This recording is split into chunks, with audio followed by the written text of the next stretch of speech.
With seemingly more and more pros strapping weights to their downhill bikes, Orbea sought out to offer consumers an easy and adjustable way to add weight to their own bike. Today, we're gonna be hitting the trails here at Mount Bachelor and seeing just how big of a difference weight makes in the performance of our downhill bike. So come along for a ride as we see if weight really matters to the average Joe. So a little while back, we did a dissected episode on the new Rallon. At the time, Orbea didn't have the weights available for us. However, they now have them.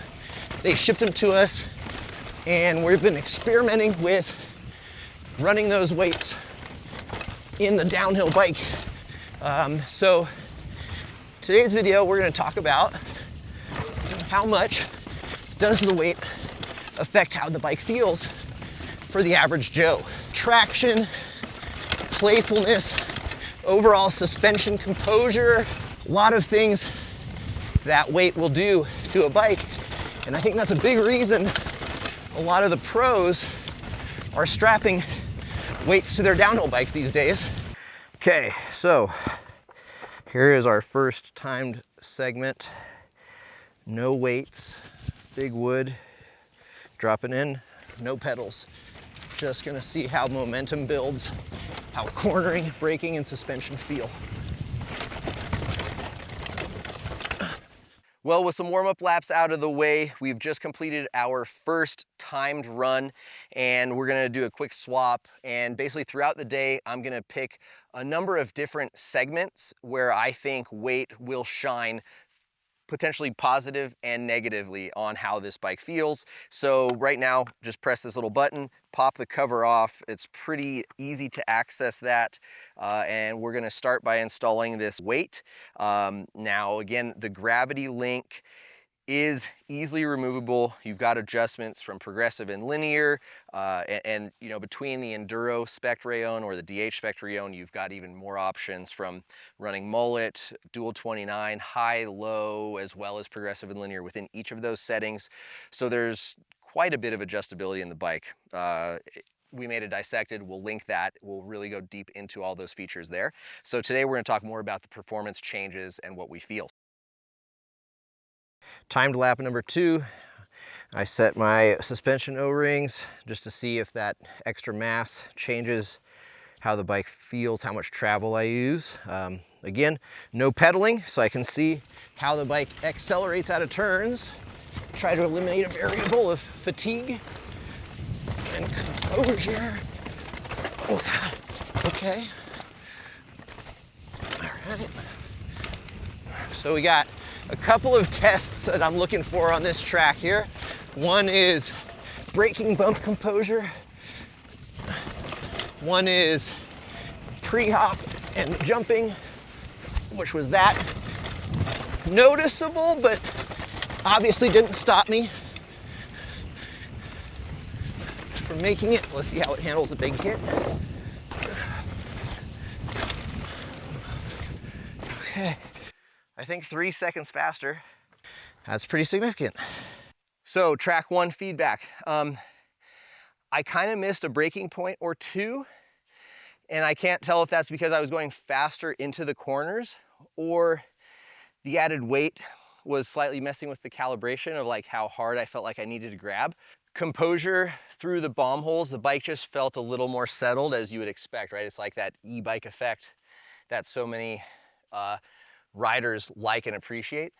In a day and age when races are won by tenths of a second, I just scrubbed off 2.1 seconds first lap with the weights on the bike. A little bit smoother feel in the pedals, a little more composed through the big braking bumps and holes. I used a little bit more travel out of the rear shock. I was still able to do the pre-hops that I wanted, still able to make any of the little gaps I wanted.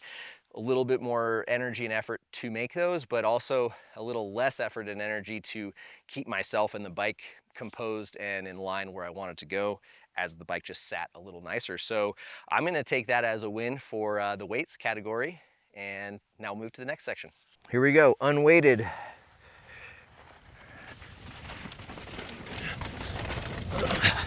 So as you can tell, there's quite a bit of flat and unsupported corners The trail here is really loose, kind of kitty litter and volcanic soil, so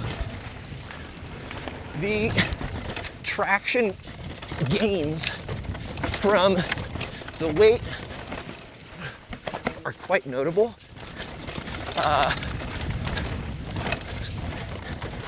That little bit there was pretty sweet. Wow, okay. So I'm gonna have to do this again with the weights. Traction when I'm on the brakes, I'm feeling the rear end definitely like stiffen up a little bit more and like kind of skidding over the top. But I feel like quick little minor direction changes are quite a bit easier, which is nice. Jumping and playfulness, obviously better. All right. So my first lap down this trail was the first lap on the trail in quite a long time. First time riding it on this bike.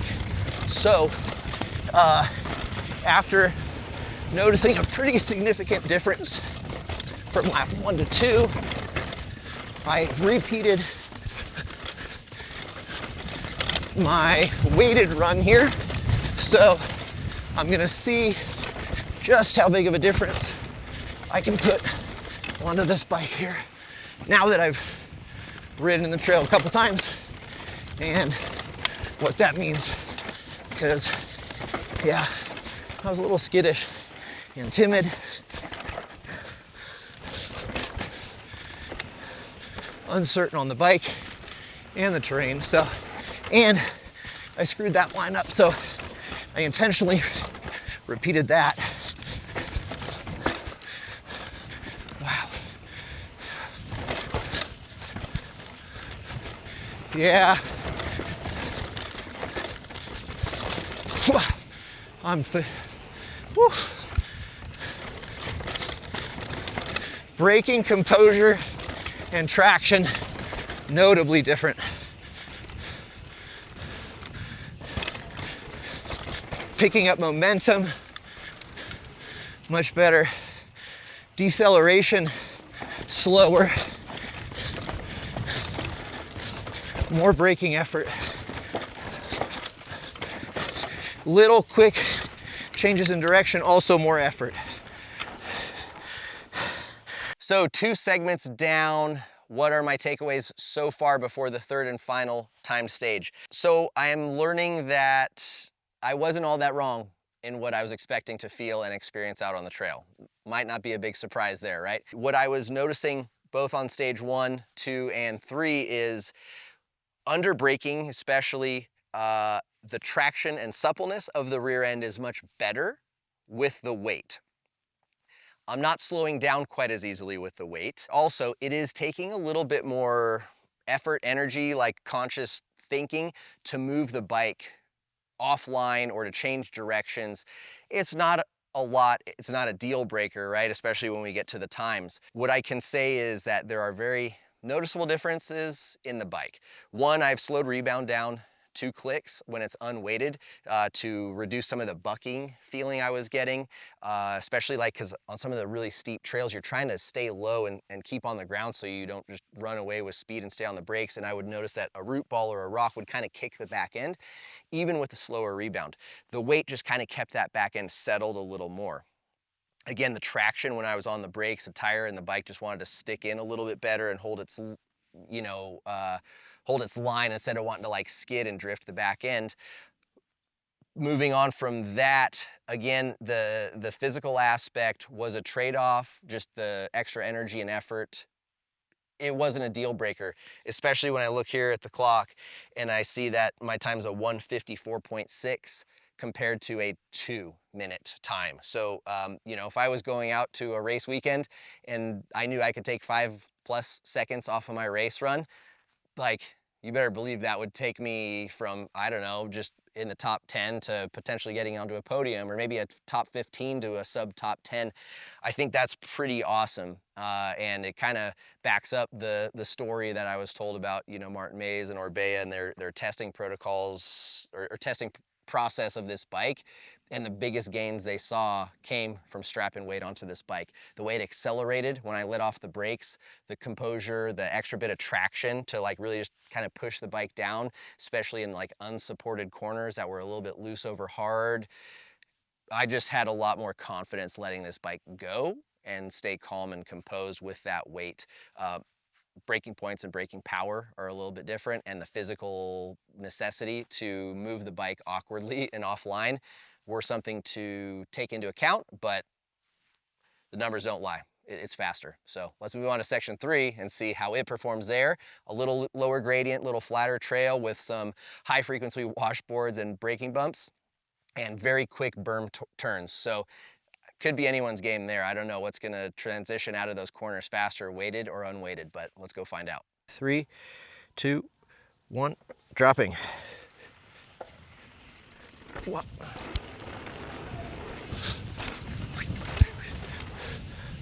Okay, so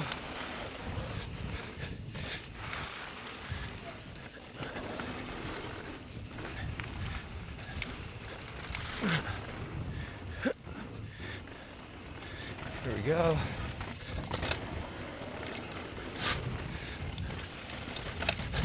So those kind of little flat corners like that, I'm definitely noticing the bike just not quite settling as much, just floating on top, same right there. But weird little compressions like that, the back end's getting kicked a little bit more, like, wow. Back end definitely gets kicked more like Bucky. Here we go. Final weighted lap. All right, everybody. So this here is definitely not what I would consider like an actual downhill track. It's not super steep, not overly rough, but it does have some high speed sections and some chatter. So it does make it pretty good to test. All right, so coming up here, we've got some quick transitioning corners that are really sandy and loose. Oh God, big compression, braking bumps, and then super loose turns coming up here. And the traction, you can see the sand. All right. Wow. Yeah, the weight really does make a difference there.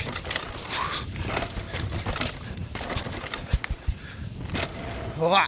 Stage 3 is done. Day is done. Chairlifts have stopped spinning. So what is the takeaway? Well, the third and final stage, after repeating back and forth, times were getting closer and closer. However, I, despite being tired, progressively got faster on the weighted bike. I was a little bit surprised because, again, it was a fairly lower grade trail. However, it had a lot of like high frequency, high speed washboard braking bumps.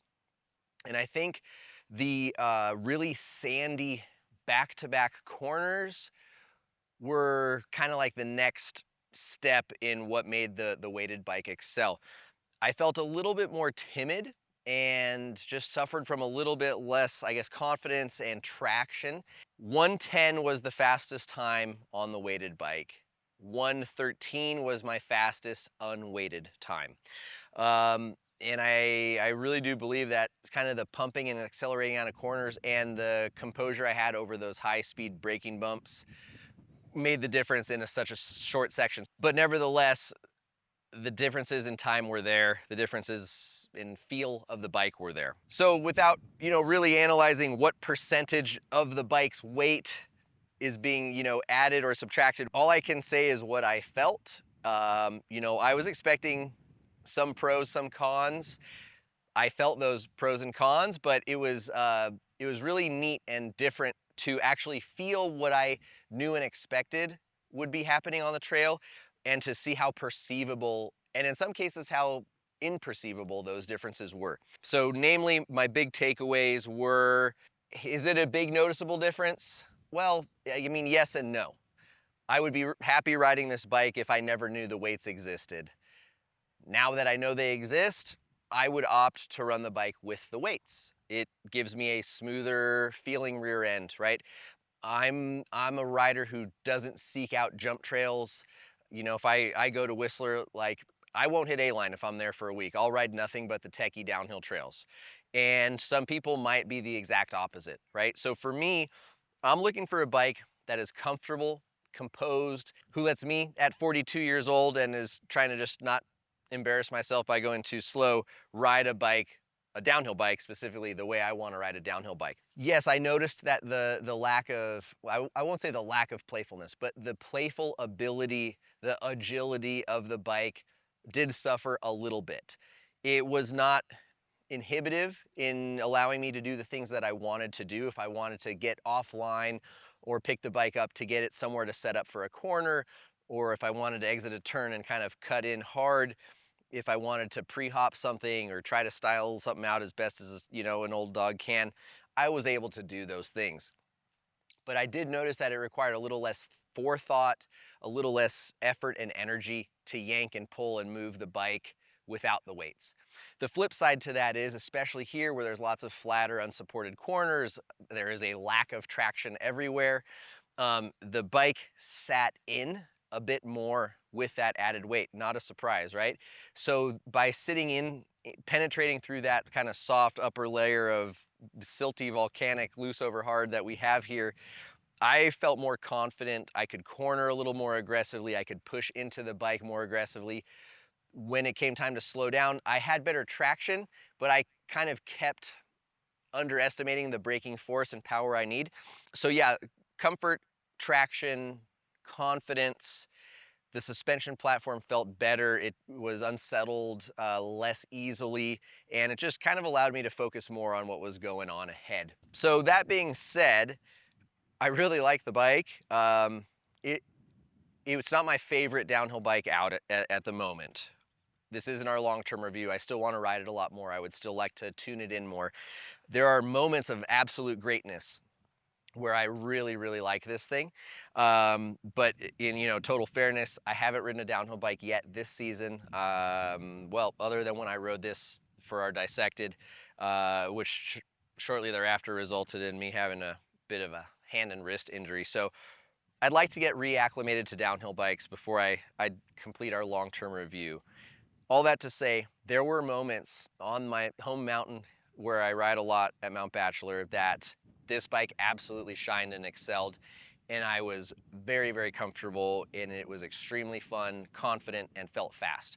There were some other moments where other bikes came into mind that I felt like, oh, I think, this bike did a little better here, or that bike did a little better there. All that to say, stay tuned for the long-term review. We'll get more bikes in the rotation here on the tracks. So far, I really like this bike. I would recommend this bike at this point in time. I think it is a pretty killer machine overall, and depending on the type of rider you are and feel you want, I think this bike's versatility and tunability make it a pretty easy sell for a lot of people. If you're the type of rider who is constantly checking that stuff, you are for sure going to enjoy and benefit from having weight tunability on your bike. If you're a rider who sets your stuff up, pumps your air in your tires once a week and just goes out and rides and has fun, it's not going to be a night and day difference to you. But if you're looking to eke out time and change the feel of your bike, I firmly believe that adding weights is the way to go. That being said, if you are a bike geek, we'll put a link to this little sport count timer here. So if you like to time lapse and work on your speed, this thing's super cool, very easy to access. Also, after talking to Dakota Norton and a few other guys, it sounds like scuba diving weights are the way to go. They have like a nice rubberized coating, so they hopefully won't damage your frame too much, but we will put a link to those down below if you're interested in purchasing weights for your own bike. Of course, it's really awesome that Orbea has such a real neat and integrated system. But if you'd like to play with this concept on your own, there's a lot of World Cup riders doing it on bikes that don't have this sort of adaptability, and we'll show you how they're doing it by hitting that link down below. So thank you guys very much for watching. If you enjoyed the video, please subscribe to the channel. And if you'd like even more access to sneak peeks and insights from pro riders, behind the scenes content before it's released, discount codes and giveaways every month, go check out our members platform. Thank you guys. We'll see you out on the trails.